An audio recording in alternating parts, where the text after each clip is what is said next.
کہ مدینے سے جب آپ نکلے ہیں تو کسی جنگ کا کسی کو خیال کسی کے حاشیہ خیال میں بھی نہیں تھا. پیش نظر تھا اس قافلے کا راستہ روکنا کہ جو آ رہا تھا شام سے واپس ابو سفیان کی سرکردگی میں، جو جب جا رہا تھا تو حضور نے تعاقب کیا تھا لیکن وہ بچ کر نکل گیا تھا. اسی لیے کسی نے اہتمام نہیں کیا کہ وہ اسلحہ ساتھ لے. اندازہ تو کیجئے 313 افراد میں سے صرف 2 کے پاس تلواریں تھیں، اسلحہ بھی نہیں لیا. کیا کرنا ہے؟ قافلے کو جا کر جو ہے روکنا ہے، قافلے کو لوٹنا ہے کہہ لیجئے. لہذا کو کثیر تعداد جو بھی گئی ہے وہ اسی خیال سے نکلی اور اس میں کوئی بری بات نہیں ہے. باطل سے گویا کہ جنگ تو پہلے دن سے شروع ہو گئی تھی. جیسے ہی حضور نے کہا لا الہ الا اللہ، آپ کے اوپر تشدد شروع ہو گیا، بات ختم ہو گئی. تصادم تو ہے، صرف یہ ہے کہ پہلے وہ تصادم ذہنی اور فکری سطح پر تھا صرف، یا وقت یک طرفہ تشدد تھا اس میں کہ مسلمانوں کو اجازت نہیں تھی جوابی کارروائی کرنے کی. اب یہ تصادم 2 طرفہ ہے، اینٹ کا جواب پتھر سے دینے کا موقع آ گیا، مرحلہ آ گیا. اور اس انقلاب کی تکمیل کے لیے انگریزی میں ایک لفظ آتا ہے پش. ایک تو PUSH پش، کسی چیز کو دھکا دینا، ایک ہے PUTCH. یہ پش جو ہے یہ ہے کسی بھی مہم میں پھر آخری حلہ بولنا. تو یہ پش جو ہے انقلابی جد و جہد کا فائنل پش جو ہے وہ ہے یہ آرم کانفلکٹ. اور اس کا بھی آغاز اس ایکٹیو ریزسٹنس کے نتیجے میں جو حضور نے 1 سال تک جاری رکھا، اس کے نتیجے میں یہ 1000 کی فوج نکلی. حضور جب اپنے 313 ساتھیوں کو لے کر تقریباً درمیان میں تھے مدینے اور بدر کے، وہاں حضور کو وحی کے ذریعے سے اللہ نے اطلاع دے دی کہ مکے سے ایک لشکر بھی چل چکا ہے، بڑا طاقتور لشکر.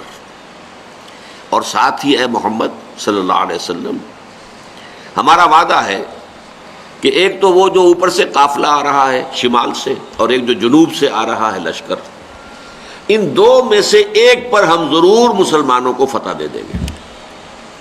یہ وحی جب حضور پر آ گئی اور آپ کو اطلاع مل گئی کہ مکے سے تو قریش کا ایک فوج نکل آئی ہے، مسلح، کیل کانٹے سے لیس، پوری تیاریوں کے ساتھ. اب آپ نے ایک مجلس سے مشاورت منعقد کی اور آپ نے مسلمانوں کے سامنے یہ مسئلہ رکھ دیا کہ دیکھو ہم نکلے تھے اس کام کے لیے، لیکن اب صورت اللہ تعالیٰ کی طرف سے یہ پیش آ گئی ہے. وہ قافلہ بھی آ رہا ہے اور ادھر سے لشکر بھی آ رہا ہے، اور اللہ کا وعدہ ہے ان میں سے ایک پر لازماً اللہ ہمیں فتح عطا کر دے گا. تو بتاؤ کہ ہم کدھر چلیں، لشکر کی طرف چلیں یا قافلے کا پیچھا کریں؟ اس کو آپ جدید اصطلاح میں یہ کہہ سکتے ہیں کہ یہ اپنے ساتھیوں کے مورال کو ریڈ کرنے کی حضور کی طرف سے ایک کوشش تھی. پتہ چلے ساتھیوں کا مورال کیا ہے، کیا عالم ہے، ان کا حوصلہ کیا ہے، ان کے جذبات کیا ہیں، ان کی امنگیں کیا ہیں. آیا وہ ڈر جاتے ہیں یہ سن کر کے لشکر آ رہا ہے، قریش کا لشکر؟ قریش کا تو یوں سمجھیے کہ اس کا لفظ ہی ایک دہشت پیدا کرنے والا تھا عرب کے اندر. قریش، ان کا لشکر اور تیاری کے ساتھ پوری طریقے سے کیل کانٹے سے لیس، یا یہ ہے کہ ان کے اندر اس کیفیت سے اور استقامت پیدا ہوتی ہے کہ ٹھیک ہے اب وقت آیا، اب وقت شہادت آیا ہے، اب وقت آیا ہے کہ ہم اپنا جو مقصود و مطلوب ہے، شہادت ہے مطلوب و مقصود مومن، نہ مال غنیمت نہ کشور کشائی. تو حضور نے جب یہ مشورے کے لیے بات رکھی، یہ بات بڑی اہم ہے، بڑی پیارا واقعہ ہے یہ سیرت کا. مہاجرین میں سے کئی افراد نے کھڑے ہو کر تقریریں کی بڑی جوشیلی. حضور جو حکم آپ کا ہو آپ بسم اللہ کریں، ہم تیار ہیں، ہر شے کے لیے تیار ہیں، فیصلہ آپ کو کرنا. حضرت ابو بکر نے تقریر کی رضی اللہ تعالی عنہ، لیکن حضور نے کوئی خاص اہمیت نہیں دی. حضرت عمر نے تقریر کی، اب بھی حضور نے کوئی خاص اہمیت نہیں دی. فرمایا بھائی دو مشورہ دو، آپ لوگ مشورہ دیجئے. پھر حضرت مقداد ابن الاسود نے جو تقریر کی ہے وہ بڑی پیاری ہے کہ حضور ہم موسیٰ کے ساتھی نہیں ہیں کہ جنہوں نے جنگ کے وقت کہہ دیا تھا کہ فَاذْهَبْ أَنْتَ وَرَبُّكَ فَقَاتِلَا إِنَّا هَاهُنَا قَاعِدُونَ. جاؤ موسیٰ تم اور تمہارا رب جا کر جنگ کرو، ہم تو یہیں بیٹھے، ہم جنگ نہیں کریں گے. ہم موسیٰ کے ساتھی نہیں ہیں، ہم محمد کے صحابی ہیں صلی اللہ علیہ وسلم. خدا کی قسم آپ بسم اللہ کریں، جو بھی قدم آپ اٹھائیں گے انشاءاللہ اللہ تعالی ہمارے ذریعے سے آپ کو آنکھوں کی ٹھنڈک عطا کرے گا۔ حضور ان کی بات کو بھی کوئی خاص اہمیت نہیں دے رہے، پھر فرما رہے ہیں اشیرونی، مجھے مشورہ دو بھائی۔ اب یہ بات جو ہے انصار کی سمجھ میں آ گئی کہ حضور کا روح سخن ہماری جانب ہے، کیونکہ انصار سے جو معاہدہ ہوا تھا بیعت عقبہ ثانیہ میں وہ یہ تھا کہ اگر مدینے پر حملہ ہوگا تو ہم آپ کی حفاظت کریں گے اپنے اہل و عیال کی طرح۔ ابھی مدینے پر حملہ نہیں ہوا تھا، بلکہ حضور آگے بڑھ کر نکل آئے ہیں مدینے سے، اور جنگ مدینے سے باہر ہو رہی ہے۔ تو گویا کہ اسٹرکٹ سینس میں انصار پابند نہیں تھے اپنے اس معاہدے کی روح سے کہ حضور کا ساتھ دیں، اور ظاہر بات ہے کہ اب جو سچویشن پیش آ گئی تھی صرف مہاجرین کی نفری کافی نہیں تھی، 80-85 مہاجرین تھے، باقی سب کے سب تو انصار تھے، ان میں 313 وہ کفایت نہیں کرتے تھے اس سچویشن جو اس وقت پیش آ گئی ہے۔ لہذا حضور بار بار کہے تو سمجھ گئے۔ حضرت سعد بن عبادہ کھڑے ہوئے رضی اللہ تعالی عنہ، بڑی پیاری تقریر ہے ان کی یہ، کأنک تعنینا یا رسول اللہ، اے اللہ کے رسول شاید آپ کا روح سخن ہماری جانب ہے، فإنا آمنا بک وصدقناک، تو ہم تو آپ پر ایمان لا چکے ہیں، وہ بیعت عقبہ والی بات کو آپ بھول جائیے۔ جب ہم ایمان لے آئے، اپنے آپ کو اللہ کا رسول اور نبی مانا ہے، تو ہمارے لیے آپشن کون سا ہے؟ We don't have any option. خدا کی قسم اگر آپ اپنی سواری سمندر میں ڈال دیں گے، ہم سب کے سب آپ کے پیچھے سمندر میں اتر جائیں گے، اور خدا کی قسم اگر آپ ہمیں حکم دیں گے تو ہم برق الغماد تک پہنچ جائیں گے، یمن کا ایک شہر، اور اپنی جو سواریاں ہیں یہ اونٹ اور اونٹنیاں انہیں اس طویل سفر کی وجہ سے لاغر کر دیں گے، لیکن آپ جہاں حکم دیں گے آپ بسم اللہ کیجئے۔ اس پر آتا ہے کہ حضور کا چہرہ کھل اٹھا، خوشی کے اور بشاشت کے آثار، کہ یہ جو جماعت میں نے تیار کی ہے اتنی محنت سے، دعوت اور تربیت اور تنظیم کے مراحل جو میں گزار کے لایا ہوں، یہ جماعت اب تیار ہے فی الواقع اس آخری مرحلے میں داخل ہونے کے لیے، اب ہم پوری طریقے سے فٹ ہیں۔ اس پر آپ کے چہرے پر بشاشت آئی۔ اس کے بعد آپ نے کہا تو چلو پھر بدر کی طرف۔ اب یہ میں آپ سے عرض کر چکا ہوں کہ وہ قافلہ تو بدر کی وادی میں داخل ہی نہیں ہوا، ابو سفیان اس کو لے کر پہاڑی سلسلے کے ادھر مغرب کی طرف سے ہوتے ہوئے ساحل سمندر کے ساتھ ساتھ لمبا سفر کر کے بچ کے نکل گئے۔ اور یہ جب جو لشکر آ گیا قریش کا، اور جب پڑاؤ ہے، صرف میں اس کے بھی 2 واقعات آپ کو سنا دوں کہ جب پڑاؤ پڑا ہوا ہے تو وہاں اطلاع پہنچ گئی کہ قافلہ تو بچ کر نکل گیا۔ ابو سفیان کا پیغام آ گیا کہ میں قافلے کو بحفاظت لے کر مکے پہنچ گیا ہوں۔ اب یہاں سوال پیدا ہوا، پھر وہی ہاکس اینڈ ڈوز کا معاملہ۔ ڈوز نے یہ سوچا کہ اب خوریزی کاہے کے لیے، ہم تو نکلے تھے اپنے قافلے کی حفاظت کے لیے، قافلہ تو پہنچ گیا۔ لیکن جو ہاکس تھے ان کو تو سمجھ میں یہ آیا کہ یہ تو ہمیں موقع مل گیا، گاڈ گیون اپارچونٹی۔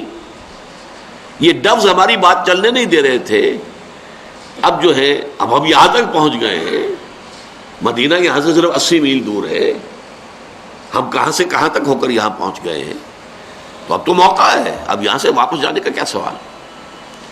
حضرت حکیم بن حزام رضی اللہ تعالی عنہ اس وقت تک ابھی ایمان نہیں لائے تھے، وہ گئے عتبہ کے پاس۔ کیا عتبہ؟ دیکھیے ہمارا جو وہ قافلہ تھا وہ تو بچ کے جا چکا ہے، اب یہ خامخواہ کی خوریزی اور جنگ کاہے کے لیے؟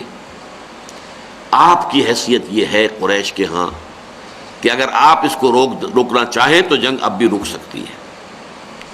اس نے بھی کہا ٹھیک ہے، بات تو تمہاری صحیح ہے، اچھا چلو چلتے ہیں ابو جہل کے پاس، وہ he was the chief of the ہاکس۔ وہاں جا کر بات کی، اور وہ شخص جو تھا پھر اس نے پینترا بدلا، تانا دیا عتبہ کو۔ عتبہ کے بیٹے تھے حضرت حذیفہ رضی اللہ تعالی عنہ، جو ایمان لا چکے تھے، حضور کے ساتھ تھے۔ ہاں معلوم ہوتا ہے عتبہ بیٹے کو سامنے دیکھ کر تم پر بزدلی طاری ہو گئی ہے۔ اب یہ عرب کے لیے بہت بڑا طعنہ تھا۔ دوسری طرف اس نے یہ کیا کہ وہ جو ایک مارا گیا تھا وادی نخلا میں ایک مشرک، اس کے بھائی کو بلایا کہ دیکھو یہ تمہارے بھائی کے قاتل جو ہیں وہ اب سامنے پڑے ہوئے ہیں، لیکن یہ لوگ چاہتے ہیں کہ جنگ نہ ہو۔ اس نے فوراً کپڑے پھاڑے، وہاں کا جو ان کا ایک قبائلی رواج تھا، چیخنا چلانا شروع کیا، اپنے اس مقتول بھائی کا نام لے کر کے اس کا انتقام، اس کا قصاص لے کر جائیں گے، واپس نہیں جائیں گے واپس یہاں سے۔ عتبہ نے بھی اس طعنے کا جواب دیا کہ یہ صبح معلوم ہوگا کہ کون کاورڈ ہے، کون بزدل ہے۔ ظاہر بات ہے کہ عتبہ کو یہ بات کھا گئی، وہ چونکہ نسبتاً شریف النفس لوگوں میں سے تھا، یعنی عمر کے اعتبار سے بھی بزرگ، ویسے بھی تباہیں ہیں ہر ایک کی، جیسے کہ وہ شعر ہے کہ نہ ہر زن زنست و نہ ہر مرد مرد، خدا پنج انگوش یکساں نہ کر۔ نہ اہل ایمان میں سے سب ایک درجے کے تھے، برابر کے تھے، نہ کفار میں سب ایک درجے کے تھے۔ کافروں میں انتہائی سخت معاند بھی تھے، اور کافروں میں وہ شخص بھی تھا جنہوں نے حضور کو پناہ دی تھی، جبکہ آپ طائف سے آئے ہیں مایوس لوٹ کر، وہ بھی کافر ہی تھا، مشرک تھا۔ اور ظاہر بات ہے کہ ابو طالب بھی تو کفر ہی کی حالت میں دنیا سے گئے ہیں، لیکن حضور کی مدد کرتے رہے، آپ کو سہارا دیتے رہے۔ تو ہر طرح کے لوگ ہوتے ہیں۔ تو عتبہ در حقیقت ان میں سے شریف النفس لوگوں میں سے تھا، لیکن شریف آدمی کو پھر یہ تانا بھی کھا جاتا ہے بری طرح۔ تو اس نے کہا اچھا یہ تو کل صبح پھر فیصلہ ہوگا کہ بزدل کون ہے۔ نتیجہ یہ ہوا ہے کہ پھر اگلے دن سب سے پہلے عتبہ میدان میں آیا۔ یہ اس تانے کا نتیجہ، اپنے بھائی شیبہ بن ربیعہ کو بھی ساتھ لیا، اپنے بیٹے ولید بن عتبہ، حضرت حذیفہ کا چھوٹا بھائی۔ اب بڑا بھائی حضور کے ساتھ ہے، چھوٹا بھائی یہاں مقابلے میں آیا۔ یہ نکلے جیسے کہ پرانے زمانے میں رواج تھا، مبارزت، چیلنج کیا، آئے کوئی ہمارے مقابلے میں۔ ادھر سے 3 انصاری صحابی نکلے، انہوں نے پوچھا کون ہے آپ لوگ، ڈسکلوز یور آئیڈینٹی۔ انہوں نے بتایا ہم انصار میں سے ہیں۔ کہ نہیں نہیں، تم سے ہم جنگ کرنے آئے ہی نہیں ہیں، ہماری شان سے فروتر ہے کہ ہم یہ کاشتکاروں سے جنگ کریں۔ تانا دیا کہ مدینے کے لوگ تو کاشتکار لوگ ہیں، ہمارے مد مقابل بھیجو محمد صلی اللہ علیہ وسلم جو ہمارے قابلے کے ہوں۔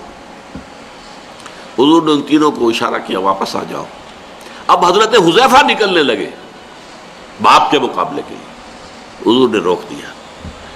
حضور کی شفقت و رحمت نے اسے گوارا نہ کیا کہ باپ بیٹے کے مقابلے میں آئے اور بیٹا باپ کے مقابلے میں آئے۔ لیکن پھر بہرحال 3 نکلے، حضرت حمزہ عتبہ کے مد مقابل، حضرت علی اور حضرت حارثہ ابن عبد المطلب۔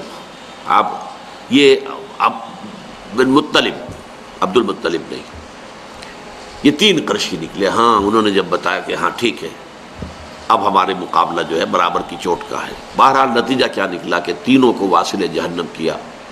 اگرچہ حضرت حارثہ جو تھے وہ بھی زخمی ہو گئے، تلوار کا وار ان کی ٹانگ پر پڑا، ٹانگ کٹ گئی تو گر گئے، لیکن پھر جس سے مقابلہ ہو رہا تھا حضرت علی نے اس کو بھی واصل جہنم کیا۔ یہ جو ہیں جو زخمی ہو گئے تھے، یہ واپس جاتے ہوئے جبکہ بدر سے جا رہے تھے حضور فتح مند ہو کر مدینے کی طرف، تو درمیان میں ان کا انتقال ہو گیا۔ تو ان کے سمیت 14 صحابہ جو ہیں شہید ہوئے، جبکہ 70 قرشی کھیت رہے، واصل جہنم ہوئے۔ اور ان 14 میں سے کوئی بھی نمایاں شخص نہیں تھا بہت بڑا، اور وہ سارے کے سارے چوٹی کے لوگ تھے،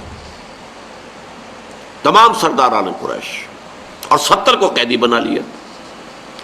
تو یہ گویا کہ اللہ تعالیٰ نے پھر اس کو سورہ انفال میں یوم الفرقان قرار دیا، یعنی ابو جہل کی بات کو الٹ کر کہ جو اس نے کہا تھا یہ یوم الفرقان ہوگا، واقعی یہ یوم الفرقان ثابت ہو گیا۔ اللہ کی مدد آئی، فرشتے بھی آئے، اس کی تفاصیل میں نہیں جا رہا، وہ آپ کتابوں میں پڑھ لیں گے۔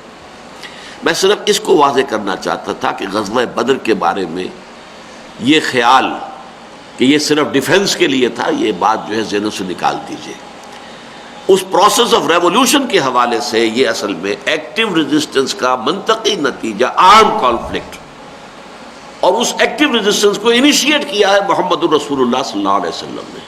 ابتدا آپ کی طرف سے ہوئی ہے، آپ نے چھاپا مار دستے بھیجنے شروع کیے، آپ نے ان کا اکنامک بلاکیٹ کیا، آپ نے ان کی پولیٹیکل آئسولیشن کی شکل اختیار کی، جس کے نتیجے میں میں اس کو تعبیر کیا کرتا ہوں کہ سانپ بل میں سے نکل آیا۔ سانپ کو مارنا ہو تو کیا کریں گے؟ تو بل میں گھسا ہوا ہے، تو آپ کو معلوم ہے نا، کوئی بین وین بجاتے ہیں کچھ تاکہ وہ کوئی باہر نکل آئے۔ اب پتہ نہیں وہ بین سے کچھ واقعی کوئی اثر ہوتا ہے یا نہیں ہوتا ہے، لیکن جو عام میں تو آپ کو سمجھانے کے لیے کہہ رہا ہوں۔ یہ قریش بیٹھے ہوئے تھے مکے میں، اور مکہ حرم ہے، وہاں خوریزی، اگر اللہ کا عذاب آتا کسی اس طرح کا جیسے کہ اس سے پہلی قوموں میں آ چکا تھا تو مکے پر آتا، معاذ اللہ ثم معاذ اللہ ثم معاذ اللہ۔ خوریزی ان کی وہاں ہوتی نہیں۔